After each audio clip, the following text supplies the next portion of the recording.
The 2026 Formula 1 season was one of the most hyped up seasons ever. The sport is at an all-time high when it comes to popularity, thanks to Drive to Survive and the F1 movie. The bosses at Formula 1 and the FIA got a little cocky perhaps, and made a set of huge blunders that need to be fixed as soon as possible. Here are 5 of them that I can rant about off the top of my head. I'm Wimbo. Here's 3 seconds to leave a like. There once was a time when Formula 1 was a very expensive promotion for brands, and there was no money to be made in it at all. The last worldwide financial crisis caused 2 teams to quit the sport altogether, so the FOM is always very happy when new candidates emerge. Especially brands that can manufacture their own car. So we don't have one team, Mercedes, supplying themselves and 3 other teams. The Andretti clan tried a few years ago and only made it onto the grid thanks to General Motors, which pushed their Cadillac brand forward to join F1. Audi is another car manufacturer that joined F1 through Sauber.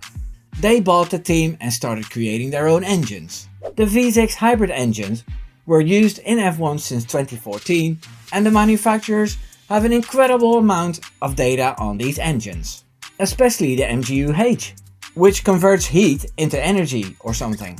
To make things easier for Audi, that part of the engine was dropped, and to have a greener outlook, they decided to have a 50-50 split on combustion engine power and battery power. That, in my opinion, is the first major blunder the heads of F1 made. Formula 1 is the pinnacle of motorsport, and joining that sport should not require the engines to be made different out of fairness. You see, Audi was afraid they'd never be able to catch up if the engines didn't change, which is a fair point, but I think opening up the intellectual property on the most complicated parts would have been a solution too.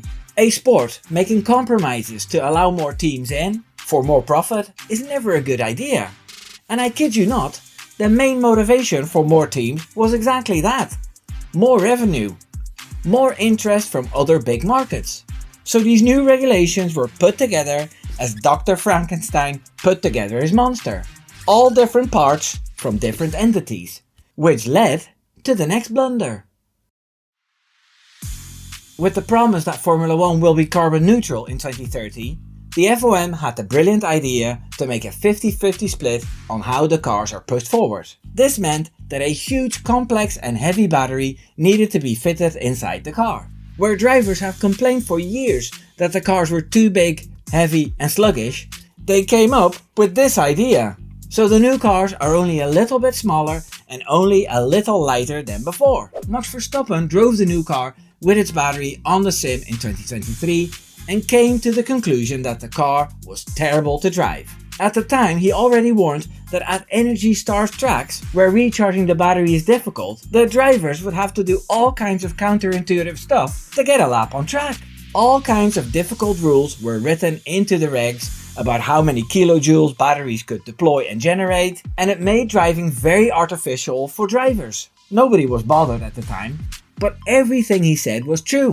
It was so bad that after 3 races, all kinds of regulations had to be changed. In 2027, those changes will be even bigger, and the split between combustion and battery will be changed to something like 60-40. I'm glad the organizers intervened so quickly, but it also proved that they made huge blunders in writing these regulations. Those changes should have been made in 2023 already, when drivers pointed out the flaws. These huge heavy batteries are something that was plucked from Formula E, the electric version of F1. This didn't work for the traditional way Formula 1 cars used to be, and that brings me to blunder number 3. To get this heavy car around the track with only 50% combustion and a battery that is empty within seconds, they needed to find a way to help these cars aerodynamically. F1 cars naturally have a lot of drag to give them more downforce. But with the way these cars were propelled forward, they needed a little gimmick to make the car smooth. In the past, active aero was allowed. Cars had moving parts that shifted whenever the car needed less drag. I'm explaining this all a bit in layman's terms because I didn't feel like googling everything and trying to come across like a smart Alex. So they allowed active aero again. And on straight, the cars automatically opens up wings in the front and in the back to reduce drag. And in corners, it returns to normal. And the car has more downforce again. Drivers hate that they can't control this themselves, so I've heard. Then there's also the overtake button, which the drivers can use when they're within 1 second of a car in front of them. I actually don't even know what changes on the car then. It used to be a lot simpler with DRS. That flap opened up and you know shit was gonna go down. I never hated DRS. People hated DRS trains where a bunch of cars all had DRS at the same time and nobody could overtake. But guess what? This still happens with the new regulations. I'm of the opinion that the need for active aero was forced because of the stupid batteries. And the fix they made for it was a blunder as well. We still have fast and slow teams, which makes one team dominant. And that brings me to blunder number 4. Additional development and upgrade opportunities. That's what ADUO stands for. In theory, it means that if a team is dominant, thanks to an overpowered rocket engine, just like Mercedes had for 8 years since 2014, a team couldn't stay dominant too long because the slower teams received upgrade opportunities. 2 weeks ago, the news broke about the first round of ADUO. Mercedes, which has won 6 out of the first 7 races, can upgrade their internal combustion engine because they are apparently slower than Red Bulls. You know Red Bull, the energy drink company that started building its own engine because nobody wanted to supply them after Honda left? Yeah. Those guys are the benchmark, just like Toto Wolff said. So Mercedes gets to upgrade once, and Ferrari, poor old Ferrari, gets 2 upgrades. The best part is that the way the FIA measures the strength of the ICE is secret. So we have to believe what they say. I do know that Ferrari made a bunch of choices with their engines, like a smaller turbo, a plate in front of their exhaust, and other choices that all cost them power from the ICE.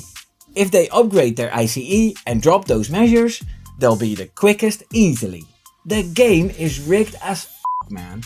Red Bull is in conversation with the FIA, but I doubt anything useful will come out of that. In those instances, Christian Horner is missed. He would have been a terrier in a situation like that. This blunder is completely on the FIA, with their weird way of measuring things, and not taking design choices into account when deciding who's got the strongest engine or not. A measuring blunder is also blunder number 5. In Monaco, a ton of drivers were handed time penalties for speeding in the pit lane. At first I thought it was because cars nipped to the left a little earlier than when the pit limiter was set by the team, resulting in minor speed violations. This chaos led to Gasly losing a podium and Russell falling out of the points after he had a drive-through penalty for taking his penalty incorrectly. Well, his team messed up with that one. After the race, Alpine did their own measurements and filed a protest. And they won! Pierre Gasly got his P3 back and his compatriot Isaac Hadjar was robbed of his first Red Bull podium. But then McLaren, Mercedes and Red Bull protested the podium place being reinstated. And that's still ongoing. Mercedes withdrew from this protest, as they were afraid that the whole race results would be annulled, which would be bad for Antonelli, who won the race in Monaco. It's a big old mess and it just shows again what a clumsy organization is behind F1 really. They must have made a mistake on measuring the pit straight. Both organizations have these blowhards leading and they show up everywhere boasting and gaslighting us into thinking everything is hunky-dory. Stefano Domenicali keeps smiling and pointing at the number of viewers, while I see plenty of people posting their cancellations of F1 TV or Sky. Mohammed Ben Sulayem is saying popular stuff about V8 engines on biofuel all the time, and in the meantime he organized his position in such a way that he can stay in that seat as long as he wants. We, as F1 fans, can't predict the outcome of a situation anymore, as it always seems like the penalties, or lack of penalties, are chosen at random. For a sport as big as F1 is, they make blunder after blunder, and I don't think they actually want to fix it. They have an attitude like, what are you gonna do about it? What do you think? Let me know in the comments, and if you want to see more of my videos, please subscribe. Take care now. Doei doei.